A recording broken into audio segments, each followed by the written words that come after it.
Welcome to Questions from the Closet. I'm Charlie Bird. And I'm Ben Shalati. Each episode, we discuss a question that we commonly get asked as LGBTQ plus Latter-day Saints. We're not trying to answer this question or come to a consensus, but simply sharing our perspectives. Today's question is, why is Gen Z so gay?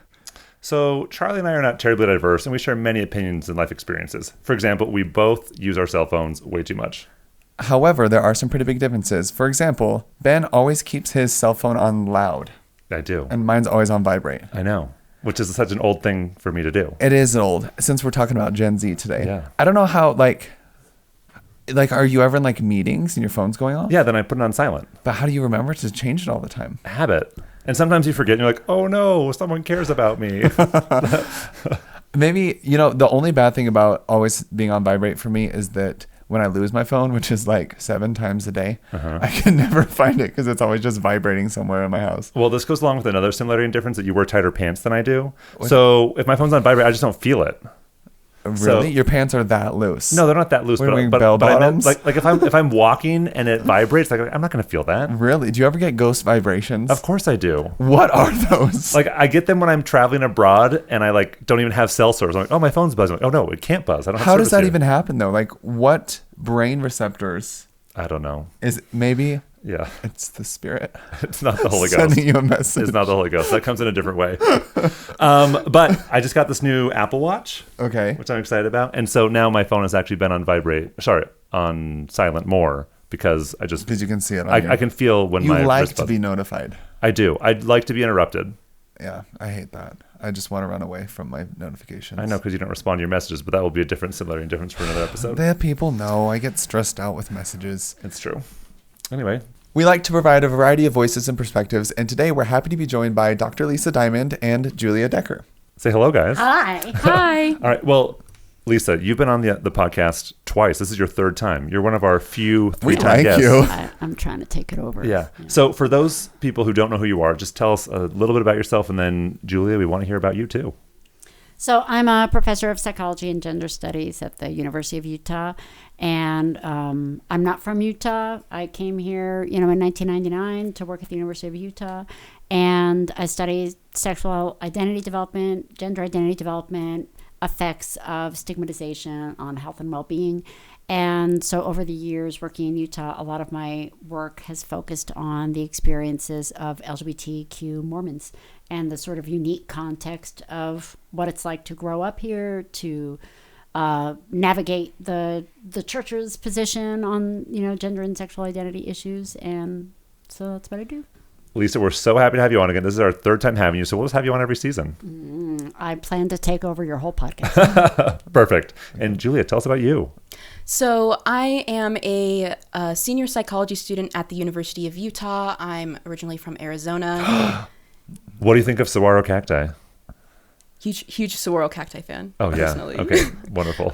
We had saguaro cacti jam in elementary school. That was a good day for me. Oh my gosh, I would need to eat that. It's really good. It's really sweet. I feel like you look at a cactus and you're like, that would not. Looks pokey. It looks pokey. I feel like pokey. you kind of associate it with not being super sweet, but it is super sweet. Cacti are like people. Sometimes the most standoffish are the sweetest. A lot of pokey things are actually very sweet. It's true. So I've been able to work with Dr. Diamond in her labs studying social safety as well as the experiences of queer members of the LDS Church, which has been fantastic, and I'm super excited to get to talk to you guys today. Awesome. And what do you want to do when you grow up with a degree in psychology? Great question. I would love to continue doing research, and I'm debating doing clinical work, so we'll see what happens with that. Okay, so people should call you for therapy in a few years. Maybe. I don't know. Right Tentatively. Now, they can just email her, and I'm sure she'll accommodate them. You can just be a life coach for now. For now. Yeah. Great. So, Lisa, are you Gen Z? I'm not. I'm Gen X for sure. Nice. How about you, Julia? I am Gen Z. Yeah. How old are you? I'm 21. All right. Ben, what are you? I'm a millennial. We're both millennials. Yeah. I'm just on the cusp. I'm an old millennial. I was born in 84. I'm the youngest of the millennials. Yeah. We got internet in my house when I was like 12. The 3 years between my next oldest sister to me, there was a huge shift in culture, technology, high school, social media became a thing for me in high school, but for her, she like didn't even really have a cell phone. Same. I know So weird. I know we're not talking about generations or anything, but my 2 older brothers are Gen X and my sister and I are millennials, and we just like fit the stereotypes to a T. Yeah. So there you go. Generations are something I about. witnessed the birth of the internet. What was it like? I remember the first time what it was that like. someone showed us Netscape, and we were like, "What is that?" And it really was like a mind. I sort of wish that younger people could experience what that transition was like, because it was a brain exploding thing. Yeah. So today we're talking about kind of rates of LGBTQ individuals among the younger populations. And this is actually a question that I get asked. I'm sure you get asked a lot, Ben. Like, Almost every time I give a fireside, someone comes up to me after and asks this question. and they're like, why are so many of the younger population coming out as gay? Is this a fad? Is this something that's happening? Is this real? Is this, like taking social acceptance too far? Is there something in the water? And I think within like the latest research, it is true that younger people are identifying as queer more openly sooner. And so today we kind of wanted to explore that and try to give some answers to some of the people who are either curious or concerned about that. Yeah, and this happened to me dozens of times. Someone will say to me, I'm concerned about you coming to give a fireside or talking about your experiences, because then the kids might get confused. And they'll say things like, I know that being gay is real. I know that being trans is real. I believe that's true, but people are getting confused because of all this queer talk, and we don't want people to get confused.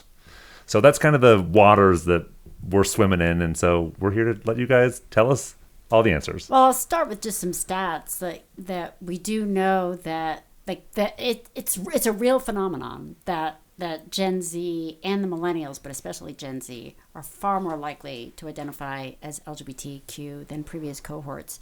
And I think the most recent Gallup poll suggests that around 21% of Gen Z identify as somewhere on the LGBTQ spectrum. That's 1 in 5. That's 1 in 5, and it's even higher among women who are Gen Z. So it is a rather large, population. And that, for comparison, if you look at like my generation, Gen X, it's more around 5%, 6%. Now there's a large number of folks who I think we might consider to be somewhere on the LGBT spectrum, but who don't necessarily identify with that label.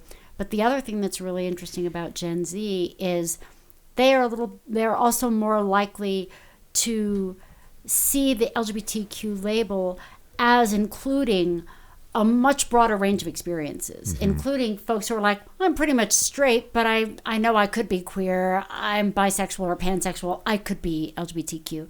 So someone like that, I think, 20 years ago might have said, well, I'm definitely not gay. Like, just being mostly heterosexual is not the same thing. Gen Z is more likely to say, this is a broad spectrum. It includes a lot of different experiences. And so I think some of that increase in numbers has to do with the fact that Gen Z is more likely to adopt a definition of LGBTQ that is more expansive and less tied to, its sort of traditional lesbian gay identification. So people have, the definitions have changed of words. I hear people say things like, I'm 10% gay, so I'm bisexual. Or I had a crush on my college roommate once, so I'm bisexual. And you're saying that in your generation that wouldn't have happened. Yeah, and in the past, people would say, oh, that doesn't sound like what I think being gay is. So they would, not identify as anything, or they'd identify as heterosexual.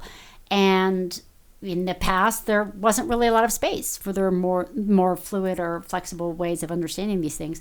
So part of the increase is that once you make the LGBTQ category something that is broader and permits a lot more variation, then a lot more folks are going to say, oh, well, yeah, I fit in that category too. So some of it is not so much Gen Z and their sexuality, but the way we've defined the category and whether it's defined in a way that gives people permission to see themselves somewhere on that spectrum. Yeah. Julia, tell us a little bit about your experience. So I think that social media and the internet definitely plays like a significant aspect in people finding labels that are more broad that they identify with, as well as finding, it allows people to like find hyper specific communities for their really, really specific experiences, which are often in like the overall LGBT community, which is interesting because you get a lot of people who kind of want to find a label and stick to that, but you also get a lot of people who are kind of just like, oh, you know, I'm queer. Whatever that means to me is totally cool, and it's totally fine for me to go through different labels as I kind of like figure things out. And there's also this aspect of you don't have to like figure something out and identify with that permanently. I think there is more of that fluidity that's acceptable. Like a little bit of, let me try this on, let me see if this fits. Yeah, for sure. Which it sounds like it's exactly what some of the people at your firesides are worried about. Like, oh no, you're going to hear about it and then try it on. And then become that, yeah. And, you know, and that's a bad thing. And I think the kind of misperception is that reckoning or wrestling with something will somehow lead you in the wrong direction. You know, there's almost no thought tradition or even religious tradition that has said thinking deeply about something will lead you down the wrong path. Most of us think, oh, the way to actually figure out what I want is to think about it deeply. And so if social media and firesides lead people to stop and think deeply on something, well, thinking deeply is not a pathway to the wrong thing. Thinking deeply is what we normally think is the pathway to the right thing. Mm-hmm. So the process of thinking about it is not confusion. It's the same process that all of us do throughout our whole life. Does this apply to me? Let me think about it. Mm-hmm. Oh, sorry. Oh, please, go ahead. So when I say social media, I think it's less like, oh, I see this on social media, let me try it out, and more you see someone whose experience deeply resonates with you, and you're like, oh wow, like there is a term for that. There's something that really describes how I feel, and here's an open space where other people are like, yeah, it's cool for you to it's okay. Like that's something that you can think about, and there's like a joy aspect there of seeing yourself reflected in other people and saying, oh wow, like I thought I was really alone with this, but now I know I'm not anymore. I have so many thoughts, and I hope I can vocalize them, because this is already like one of my favorite conversations. Like both of you said, anyway, I'm really happy you're both here. Okay, so one thing you were talking about with like thinking about something leading you in the wrong direction, and it sounds like, it feels like when I get these questions, it's like thinking about something will lead a Gen Z person to become something they're not. Mm-hmm. And I think for me, that's really the kicker, is like orientation and like who you are is something you discover with introspection, with getting to know diverse experiences. And as you're doing that, I would say, like for me, I haven't become something I wasn't before. I'm getting to know more about myself. Mm-hmm. And so this fear that understanding or meeting other people or being more inclusive with the language and labels, the fear that that's going to turn straight kids gay is not going to happen. Like if someone is straight, if their orientation is exclusively heterosexual, it's likely that they're going to still be exclusively heterosexual after they meet a gay person. And I think we see that with my brother, who is younger than me, who is exclusively heterosexual. Sam is so straight. He is very straight. And I'm not, and he's very well versed in the space. And he's thought about this so much, and yet his orientation has maintained consistency, right? Whereas somebody who maybe doesn't have the words, like you were saying, Julia, mm-hmm. has never, like, knows there's something weird or different, you know, quote unquote, or air quotes. Like a way they just don't fit in. Yeah. But then they find this person maybe on the other side of the world through social media, and there's this kind of like group. They're like, oh, I'm part of that group. And then Lisa, I love just like the first thing you said about this, just like more inclusive view of what it means to be queer. And I think that can even be seen with the way labels have interacted in the common language. It was like you're gay or lesbian, and then it was adding bisexual, adding transgender, adding queer, adding intersex, adding asexual, and there's a plus. And I know a lot of people are concerned that this acronym keeps getting so much bigger. Like, where does it end, well, right? You know, that's why I kind of stopped using it in research, and I shifted for a while back to using sexual minority, but like that is not the right term either. So I just say sexual diversity, because that's really at the heart of it, what we're talking about. And that also includes asexuality. It also includes anyone whose sexual identity or pathway does not conform to the normative standards of society. And so LGBTQ and plus and I and A, they're all different ways of saying, wait, there's a lot more forms of diversity than we actually thought.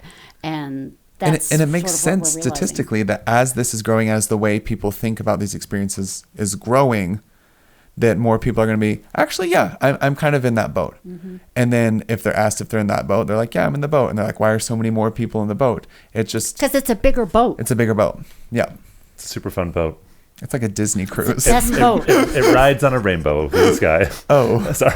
Okay, that's a bit too much. But, as we're talking about these, like, growing and expanding definitions, thinking about my experience, like, I am super gay. Like, I am not attracted to women, and the word gay existed when I was a teen, but I wouldn't have used that label to define myself because I was so scared of being gay. And I even have a chapter in my book called Choosing to be Straight, where I talk about all the ways I chose to be straight. Like, I dated women, I kissed women, well, one woman, and I did everything I could to be straight. I didn't even talk about being attracted to other guys. I didn't even write about it in my journal until I was 23.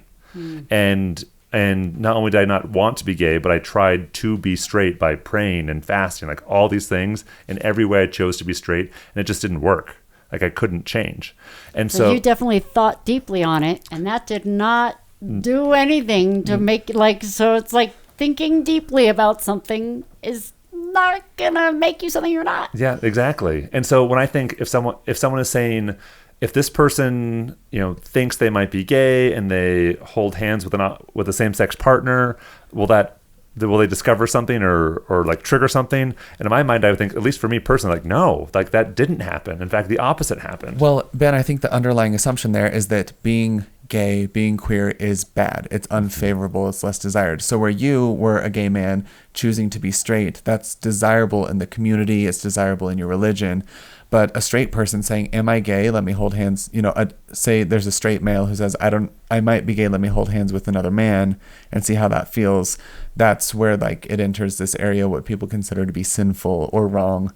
And I think that's why people are so uncomfortable with the idea of, like, I hear the word experimentation a lot, which to me just is kind of like a weird word. Like, quit calling it that. They're like kids, like, but it really stresses people out. They're like, well, my daughter has a lesbian friend and she thinks she might be lesbian now. What if she tries to figure that out? And that's considered a bad thing. Whereas if you're trying to figure out if you're straight, that's good, right? So I don't know if you have thoughts on that. I think so many Gen Zers are able to, like, find friend groups of other queer people and just kind of make them that group for them, right? So many people I know that I grew up with, like, ended up being queer, and we're all kind of, like, coming out at the same time. It's really interesting. So that aspect of, is your friend going to like make you start questioning this? I feel like a lot of times you kind of there's that isolating experience of growing up and not feeling like everybody else, and also not feeling like you're what you're supposed to be, quote unquote, right?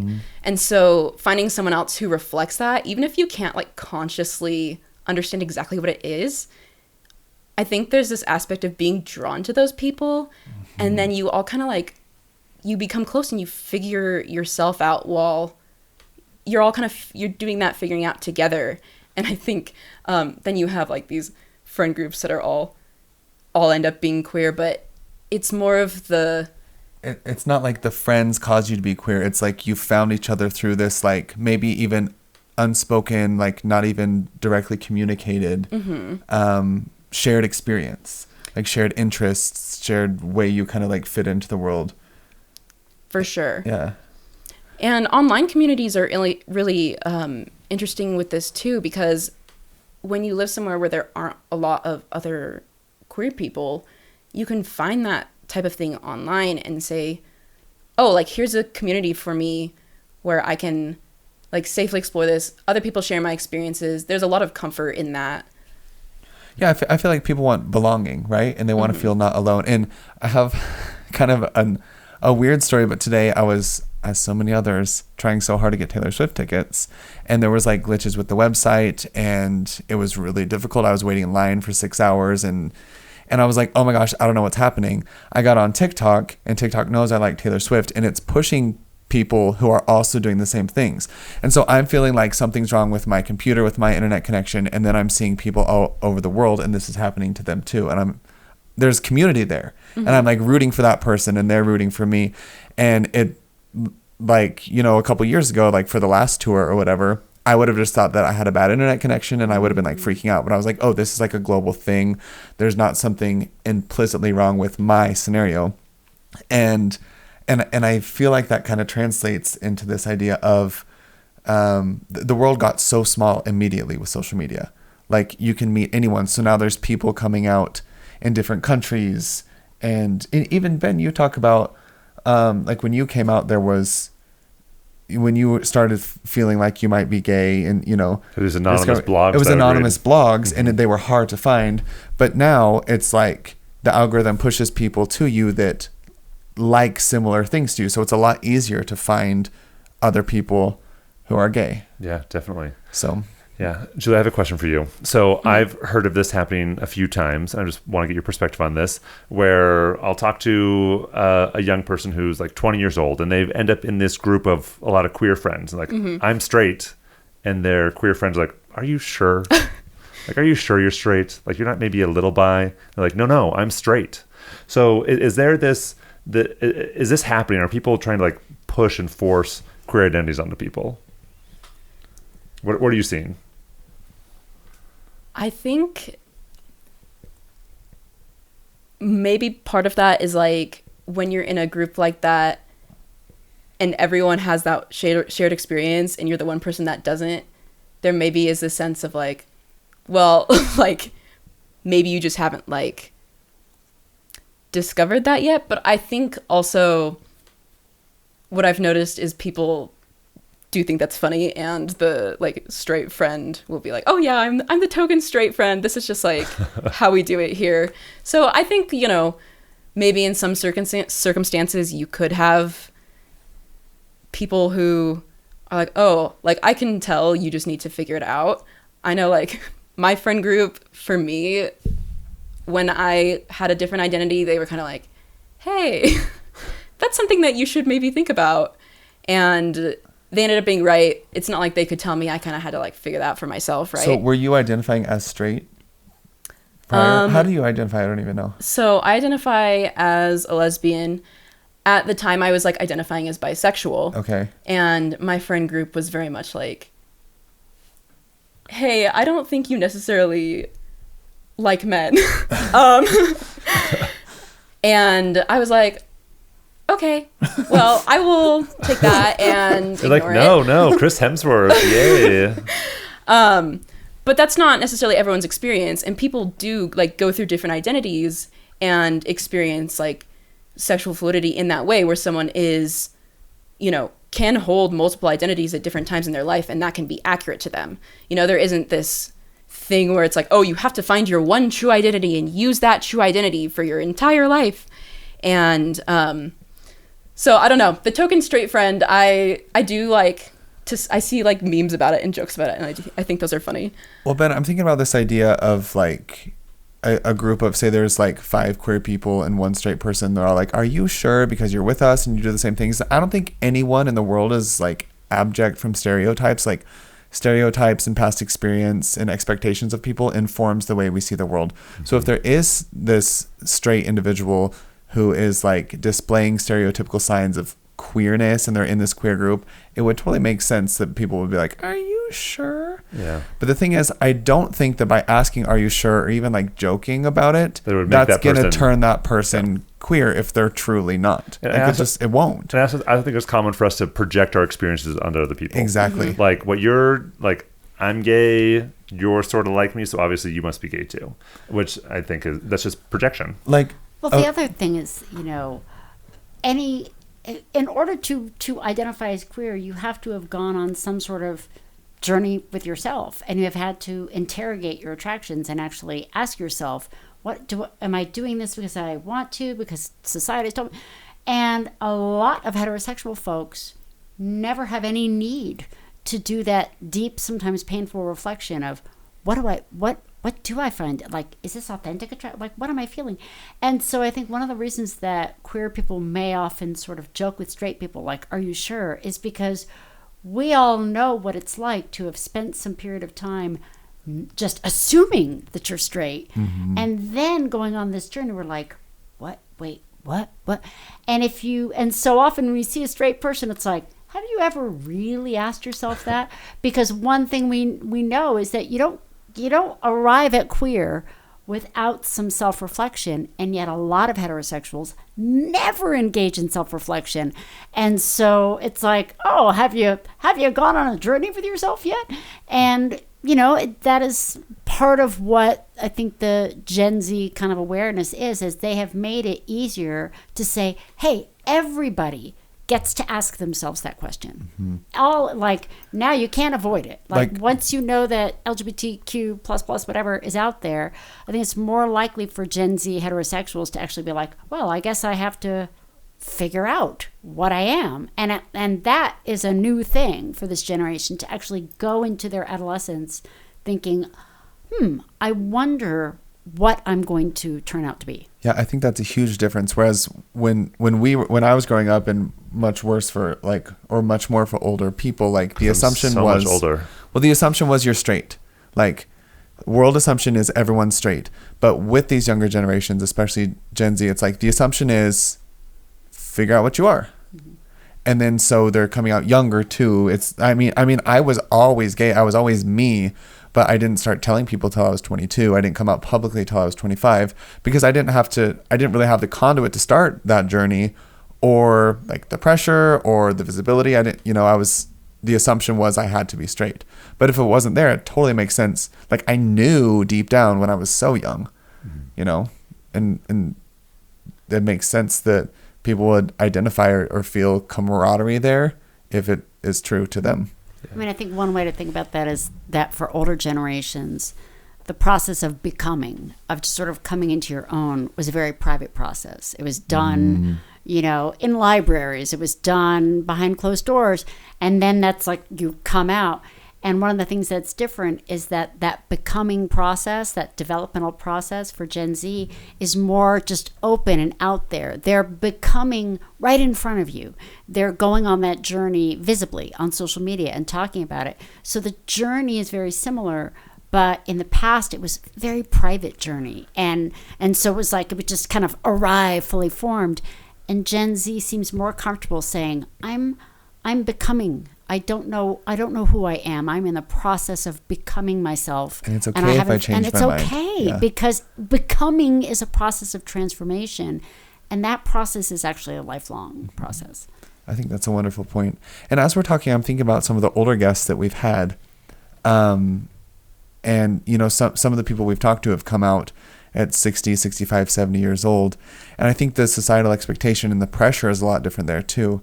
And it maybe not be so much that there's a higher quantity of people who fall somewhere on this, what we see as this LGBTQ plus queer spectrum now. But like the pressure is just different, right? And so, of course, like I know so many people who are in marriages, people with grandchildren, and they've come out or they've said, nobody knows this about me, because they just feel, they have to smother that aspect of themselves, or it has been a very private becoming, and their spouse knows, but nobody else. Yeah. And I think the points you guys are making are so important that maybe there's not a greater, there isn't a greater number of queer people, but older generations were hidden and are still hidden. and the younger generation is just doing the same journey that you and I did, but they're not doing it alone. They're doing it with their friends, which honestly sounds so nice. It does sound nice. And it's like, because I spent a lot of time in the BYU library reading books that I in the HQ 75 section. I don't recall the numbers, but probably That's where all the homosexuality is. HQ 75, Well, the Dewey Decimal System. I don't remember my thought, but I think the pandemic has honestly been a significant aspect of this too, because so many Gen Zers have spent a significant portion of our lives with a lot of uncertainty and a lot of significant stress. And first of all, like the era of the pandemic where we were all just like stuck at home for a while, that's a long period of self-reflection, first of all. But second of all, there's this aspect of like everything could change at any given moment. And I kind of want to just do what feels best for me right now, because I mean, you have like your queer friend group. What if like tomorrow it comes back and they're not there anymore? Like, I think that community seeking aspect has gotten stronger, and also people are more willing to be vulnerable in that way because everyone's been vulnerable. And so we're seeking that out more, and we want to have that connection for when things are constantly uncertain, and we have to have that kind of community and connection. Yeah. So I'm hearing both of you say something, and I want to make sure I understand this correctly. So when I started coming out at the age of 23, I didn't use the word gay. I said I'm more attracted to men than women. But when I came out publicly at age 30, I said I am gay. Like, I came out as a gay person, and I was sure of that. And if anyone pushed back, I was like, nope, this is what's going on. I know it. I've thought it through. What I'm hearing you guys say is when a younger person comes out, we shouldn't expect that journey is done, that they're fully formed. Mm-hmm. So if there's a parent and their kid comes out and says, hey, I'm this or this or this, and that might feel uncomfortable to the parent, it's time to say, well, we're about to go on a journey together. I was about to say the parent should feel lucky to have been invited on the journey. Many parents don't get invited in until it's over. And maybe that's more comfortable for them. But to have your child invite you to walk beside them during a really important and impactful process of becoming, that parent should feel like, wow, I must have done something right. Yeah. And I know, like, had the world been different, my parents would have been so happy to go with me on that journey. And yet I had to go through it alone, experience years of passive suicidal ideation, just wishing I was dead. And so what I'm hearing you guys say is, if a young person comes out and shares anything about what they're going through, we should be grateful that they don't have to spend all those years hiding and struggling alone like we did. It's an honor to be brought along on that journey. It's an honor. But what it requires of the parent is to set aside whatever panic or fear that raises in them so that they can really listen and be present for their kid, because it is going to scare them. And they might go through their own journey of what does this mean for me? But in order to really be a partner on that journey, they need to remember that this is really their kid's journey, not theirs. Yeah. Juliet, what would be a helpful thing for a parent to say for you in your early 20s or when you were in your late teens, figuring things out? What would be a helpful thing for a parent to do or say as you start to share your journey? I think just really coming at the whole thing from this aspect of like joy and positivity rather than fear. There's a lot going on in the world right now. There's a lot that's like difficult and stressful, but one thing that I have noticed with like the younger generation is, I mean, like we get to see queer influencers, right? I get to like see on my TikTok a lesbian couple who, they're posting their cute videos, and it's like, oh, people can see that and be like, wow, I can like want that, and that's something that I can have. And so I think it's really impactful for a parent to be really excited and be like, wow, this is so amazing that this is something that you get to figure out. There is no permanent state of the self. We're just going to keep going. Maybe we'll keep going through phases, maybe not. I don't know. That it's fantastic that this is something that you get to be a part of. Like, what a great community and history that I can support you in being a part of. Well, I think what a lot of parents I've talked to are afraid of is that if they are encouraging, it'll like confirm that behavior, confirm that like hypothesis, like, am I queer? Am I bisexual? And they're like, oh my gosh, this is wonderful that you're thinking about that. Then that positive reinforcement will turn into settling in the identity. Parents are giving themselves a little too much credit. I mean, the idea that a parent being like, wow, how great for you. And the kid's like, well then. Parents, it's not about you. It's just not. And when a child expresses that, there is one thing they're looking for. It's your love. It's your love and your acceptance. And if a parent can't find a way to say that is great, then if they just say, I love you so much, it's coming out of my eyes and my ears and my fingertips, and there's literally nothing you could do that would take me away from you, then say that. Yeah, love that. I'm thinking about the parents I know who are my age, and there's this expectation in the Latter-day Saint community that everyone will be in a heterosexual marriage. Like, that's part of life on earth. And so I think that there are parents who, if that doesn't seem like, that's just so scary, if that isn't going to be the possibility for somebody. Well, it ruins people's like perception of eternity. Mm-hmm. Yeah. And so I'm sure there are a lot of parents who want to be helpful and affirming, but in this community, I think it's hard to do that. And I think it takes a lot of trust in oneself, trust in one's kid, and also trust in God, and trust in things are going to work out. Yeah, within like a church perspective, there's like a structural and like, there are like structural and doctrinal eternal unknowns right now. Like, there's not clear guidance on what happens to a gay person after this life, if sexual orientation is something that permeates, right? And so I can see how it could be scary for a parent if their child is questioning their orientation. The parent could say, that introduces this eternal unknown into our family. And what will that look like with our eternal family? Because eternal families is like one of the core, our core belief is that like we're all going up there together. And so if you accept somebody's identity that they're not sure about, that kind of like unravels the vision of what things are going to be like in heaven. Which, granted, like, I don't think anyone really knows exactly what things are going to be like, but it makes sense. Like, I understand where a parent could be fearful, especially coming from a doctrinal background.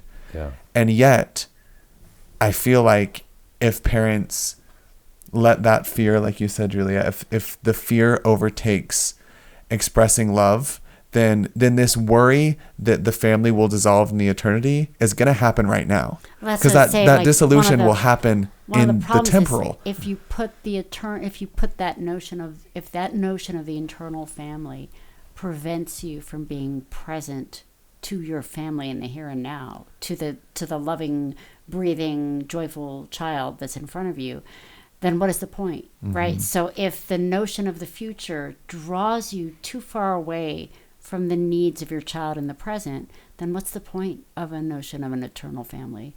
If you are going to put that against that moment in your child right in front of you, breathing in front of you right now. One of the questions I get asked the most is, will I be gay in the next life? Will I be married to a woman forever? And what I tell people is, I don't know what the future looks like. Well, and they're like, well, how do you deal with that uncertainty? And I said, I think that's called faith. Like it's also called just human. Yeah, right. We don't know, and uncertainty is the most stressful thing for humans. But but if you're a parent of like a Gen Z, queer kid, well, there's one thing for sure: that's your kid, and you love them. Mm-hmm. So that's certain. So lean into what you do know. Yeah. Well, and that's an eternal principle, Ben. Like, faith is the foundation of belief. Faith is belief, and all throughout, scriptural stories are always about like a journey, like daily bread, like moving through the wilderness, trusting God, moving day by day. And so there's that like scriptural faith element, but then like even in therapy, it's like focus on the here and now, stay present, be mindful. So we have like both religious teachings and scientific and therapeutic research all saying focus on right now, take the next best step forward. And then that's where you're going to find the most love, the most robust relationships.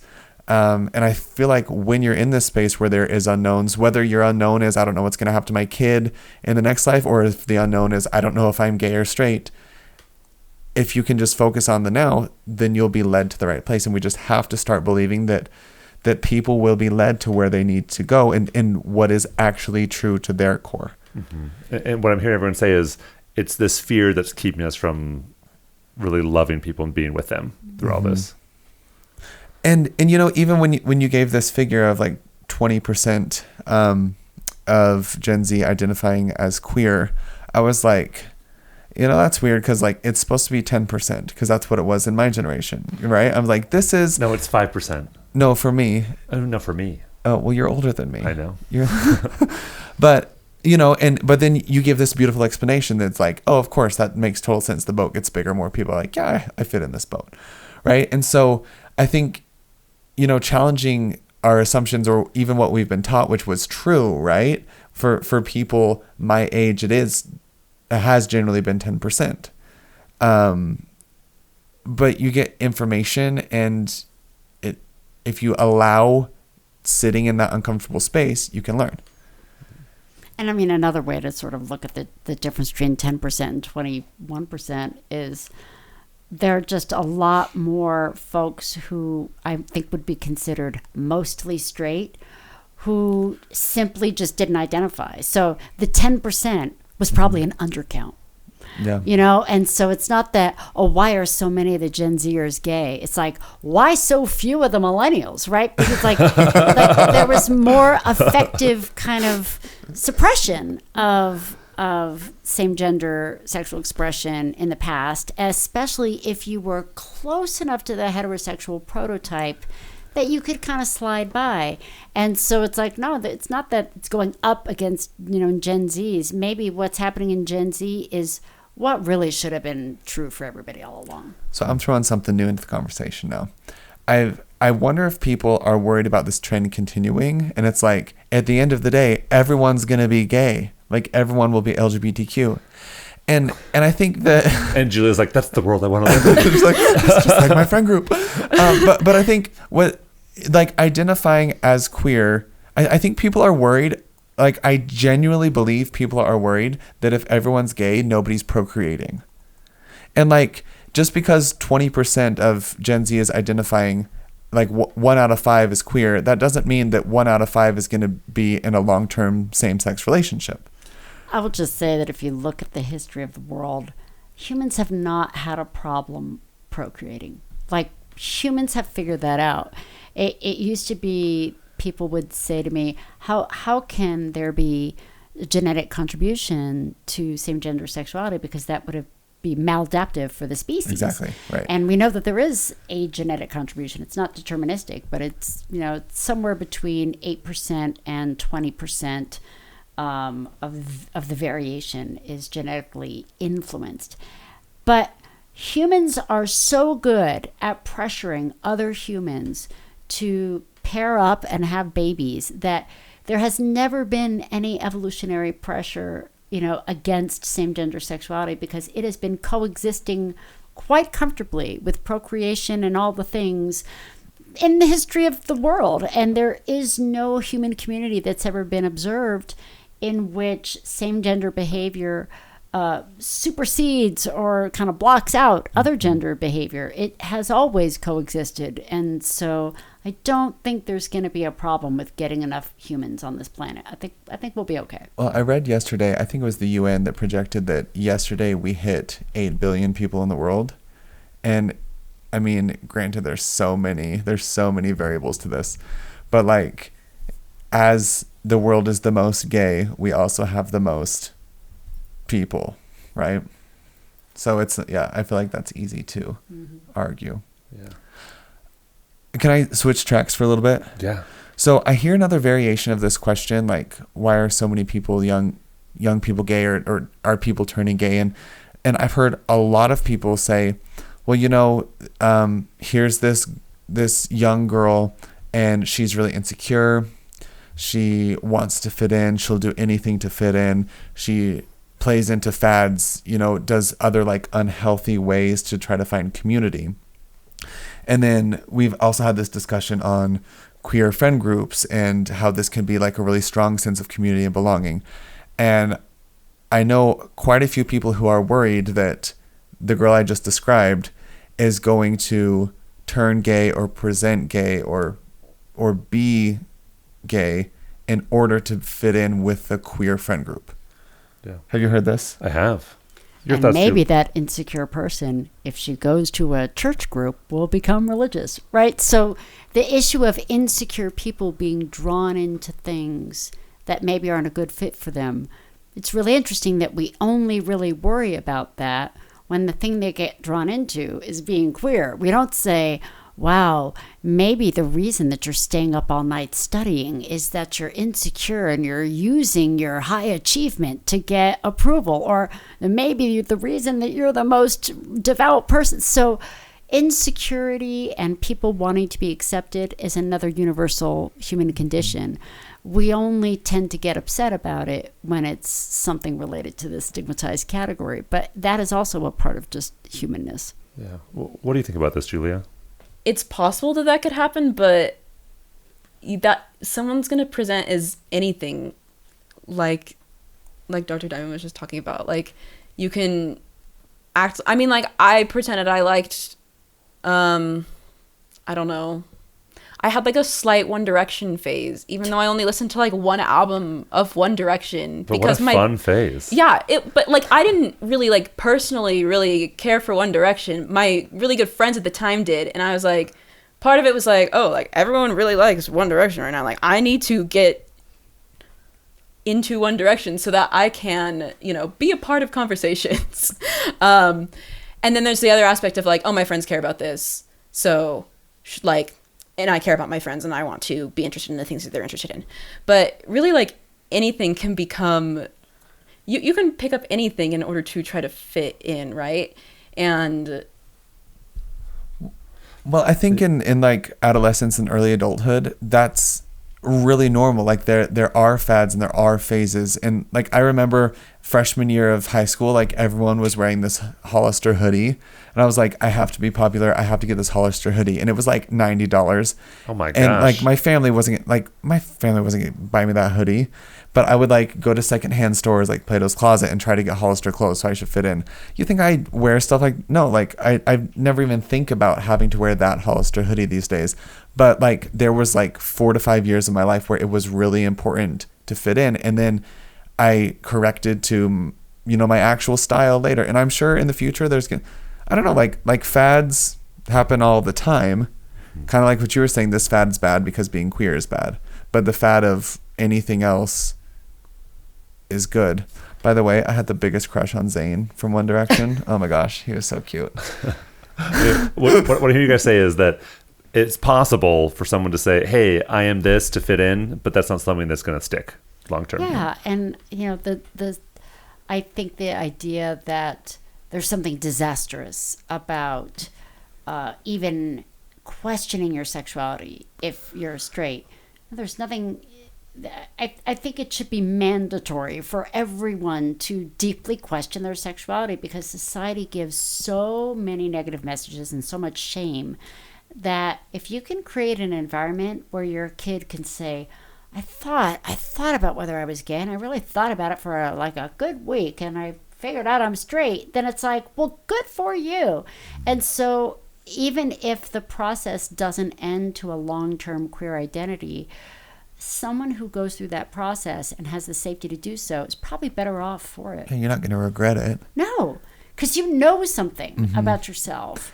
And you know it with more surety. Mm-hmm. And I'm also thinking with this person who is like trying to fit in by being queer, how come it's the group of queer kids that are the ones accepting? Like the issue isn't being queer. The issue is that like this individual isn't able to find a broader group where they can be accepted and belong as themselves. They're feeling like they have to present as something they're not in order to be, valued. Like why, like the issue isn't being queer. The issue is environments where young people feel like they're not valued. Yeah. So what you're saying is if people are saying, well, people are saying they're queer because it's cool, well, why don't we make church cool? Well, no, I'm saying like they're like, oh my gosh, there's this symptom of this underlying problem. We're so upset about the symptom. Why don't we fix the underlying problem? Which is belonging. Yeah.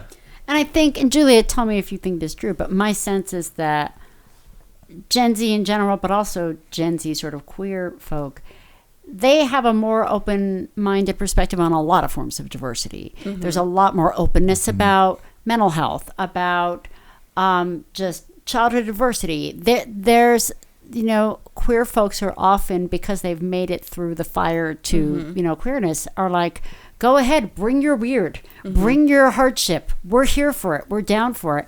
And that is a powerful thing, too, to have any friend group that's like, whatever you are, okay. Bring it. Yeah. Do you have a sense that there's a more inclusive approach to a whole bunch of forms of diversity? Yeah, absolutely. And I think even if someone isn't queer, when you find a group like that and there's nobody else around, you get that kind of conversation that you wouldn't get to have with like most other people in your social community. So, I mean, we were talking about like the token straight friend. It makes complete sense for someone who does not necessarily share that identity to want to be included in a group of people that's going to be accepting of whatever forms of diversity that person does carry, or whatever background or trauma or, anything else. Yeah, love that. So this is going to sound really weird, and I'm going to say that I don't know if this is true, but this is just a thought that I've had as well as I've operated in this. I like this conversation, by the way, because we're pulling from like different fields of study where it's like belief and research and personal experience. I just think that's really cool. And just within a church context, it seems like in the past few years, more people have come out and said, I'm not going to reject things that I believe in just because I'm coming out, right? And so we have more people who are in some way, shape, or form keeping their morals, their beliefs, their faith traditions part of their lives. Whereas I think, 10, 20, 30 years ago, it was much more difficult to do. Where it was like, you be this or you choose one or the other, right? People, and honestly, maybe some of that comes from this idea of this greater, maybe the reason that Gen Z is identifying more as queer and there's a broader stroke, maybe that's helping people have a broader stroke for themselves and be I think I see what you're saying. Like the idea of like, oh, this is a broader category than I thought could also include, my religion, my faith, my family. Is broader than I thought. Exactly. So I think, whereas before, like growing up, it was always like, you're gay, then you leave the church and you have nothing to do with it, and you take on this whole different set of gay values, right? That's how the world, I'm not saying that that's true or what happens, but that's how the world was presented to me. But then I grew up and I said, you know what? I can take aspects from a lot of different places in my life and build a self that feels congruent with my actual self and doesn't have to fit into a box or a societal group. And I think maybe some of this is because these younger generations are asking questions and are exploring and are okay with like back and forth and with spectrum, right? There's like gay faith spectrum now that's been introduced. So I just came to that conclusion, thought right now, which is cool. I love capturing my thought process on, for the future. But the other thing that can I just make sure I understand? So you're saying that before someone was like, if I'm this, then this has to happen. Mm-hmm. And what you're saying is now there's this broader category. It doesn't necessarily lead to the same conclusion. Yeah. And so someone can say, I'm queer, I'm pan, I'm trans, and maybe still find a place within the faith community. Yeah. And I think that's really great. But then also part of me wonders, and this is what I'm nervous to say. I don't know why I'm nervous to say this. I've probably said weirder things. But I do really believe that right now our religious culture kind of needs a wake up when it comes to this topic. And there's families that are being torn apart. There's wedges. There's relationships, important relationships that are really suffering because of this. And recently there've been some of these queer individuals we've met have the strongest, most incredible faith and the most compassion and the most what I consider to be Christ-like characteristics characteristic of my faith. And part of me just wonders if, we grew up, there's this saying like that, like our church leaders and prophets have been like, you're saved for these final days because God has saved strong souls to combat like the evil. We're the best. Yeah, I mean, that's what we were growing. But I also wonder if like God was like, you know what? We need strong queer individuals right now to correct some of these cultural misconceptions, because too many people, like, I think sometimes we think like the evil of dissolution of the family is relationships dying, right? It's not gay people getting married and having families. It's disconnection. It's disconnection.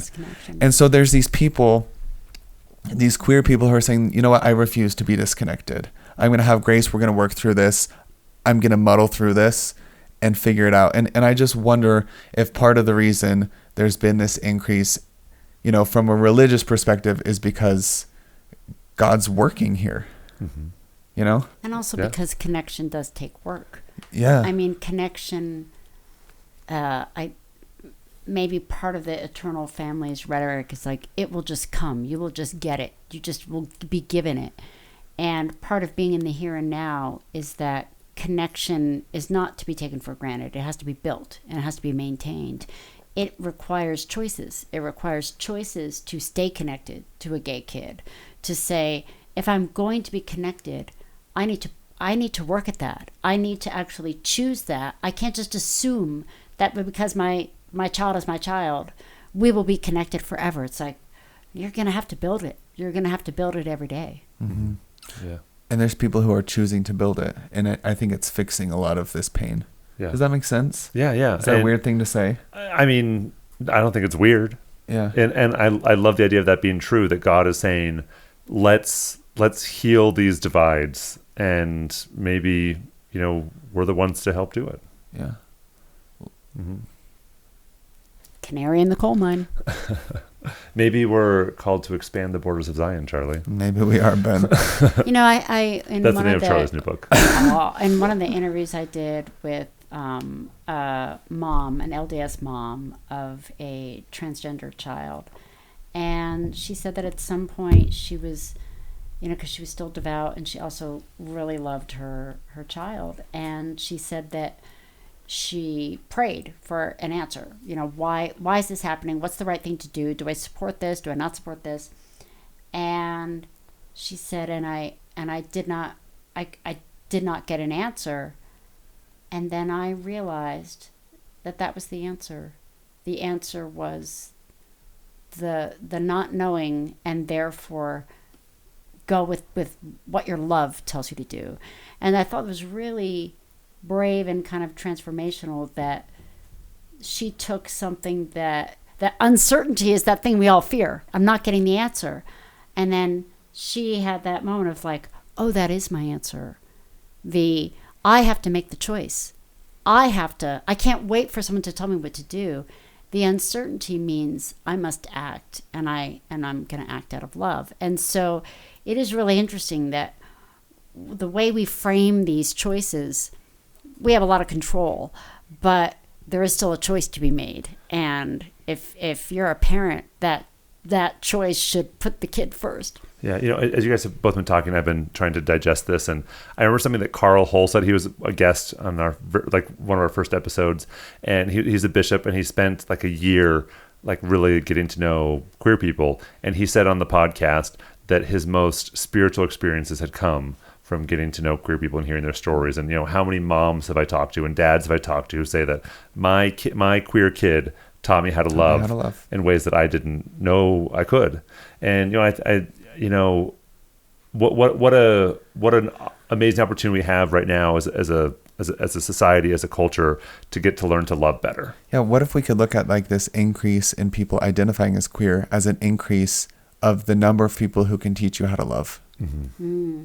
And also, it's like for every Gen Z queer, they've got parents, and it's like, so there's also going to be a generational shift, because the challenges that the parents are facing, like, oh, I didn't think I needed to understand this, and now I do. It's like every one of those kids comes with a parent, and that parent's changing too. Yeah, love that. Yeah. I don't know. One significant thing that I've been thinking about just throughout this is like the importance of making queer joy like a significant aspect of, like, as a parent, make that a significant aspect of like your kid's life. And as we talk about like the future and like, when you say queer joy, help us understand what you mean by that.